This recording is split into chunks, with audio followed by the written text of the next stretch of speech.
விவசாய பெருமக்கள் அனைவருக்கும் வணக்கம். இந்த வீடியோல import potash versus organic potash, அதாவது வந்து மொலாசஸ் பொட்டாஷ், இது வந்து சுகர்கன்ல இருந்து எக்ஸ்ட்ராக்ட் பண்றோம். இது இரண்டுத்துக்கும் உள்ள வேறுபாட பாத்துருவாங்க.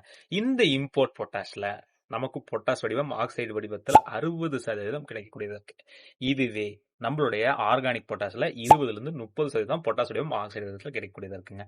இதுல வந்து குயிக் ரிலீஸ், அதாவது பொட்டாஷ் அப்படிங்கிற நியூட்ரியன் நம்மளுடைய தாவரங்களுக்கு மிக வேகமாகவே கிடைச்சிடும். இதுவே ஆர்கானிக் பொட்டாஷ்ல மாடரேட் அல்லது ஸ்லோ ரிலீஸ் தான் பொட்டாஷ். அதே போல இது வந்து கமர்ஷியல் ஃபார்மிங், அதாவது வணிக ரீதியாக லாப நோக்கோட நம்ம வந்து ஒரு விவசாயத்தை மேற்கொள்றோம் அப்படின்னா நம்மளுடைய இம்போர்ட் பொட்டாஷ் நமக்கு தகுந்தது. இதுவே வந்து லாப நோக்கு இல்ல, என் வீட்டுக்கு நான் வந்து விளைய வச்சுக்கிறோம் ப்ரோ அப்படின்னா நம்ம வந்து ஆர்கானிக் பொட்டாஷ் வந்து பயன்படுத்தலாங்க. சாயில்ல உள்ள மைக்ரோபியலோட இஃபெக்ட்ஸ் வந்து இம்போர்ட் பொட்டாஷ் அதிகமா தான் இருக்கும். நம்ம அதை அதிகமா அளவுக்கு அதிகமா ரெக்கமெண்ட் டோஸ் இல்லாம பயன்படுத்தும் போது, இது ரெக்கமெண்ட் டோஸோட பயன்படுத்தணும் அப்படின்னா எந்த வித பாதிப்பு ஏற்படாது.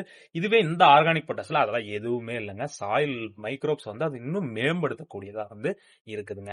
விவசாயிகள் தங்களுடைய தேவைகளை பொறுத்து இந்த இம்போர்ட் பொட்டாஷை பயன்படுத்தலாமா இல்ல ஆர்கானிக் பொட்டாஷை பயன்படுத்தலாமான்னு முடிவு பண்ணி செஞ்சுக்கலாங்க. கமர்ஷியல் ஃபார்மிங்க்கு மிக மிக உகந்தது நம்மளுடைய இம்போர்ட் பொட்டாஷ். இதுவே சப்சிஸ்டன்ஸ் ஃபார்மிங், அதாவது வீட்டு முறையில நமக்கு மட்டும் நம்ம விவசாயம் பார்த்துக்கிறோம் அப்படின்னா ஆர்கானிக் பொட்டாஷ் சிறந்ததுங்க. எது தேவையோ அதை விவசாயிகள் ஏற்று நல்ல அறுவடையை வந்து பெறுங்க.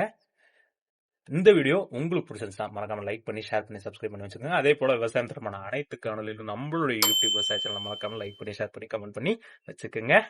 நன்றி.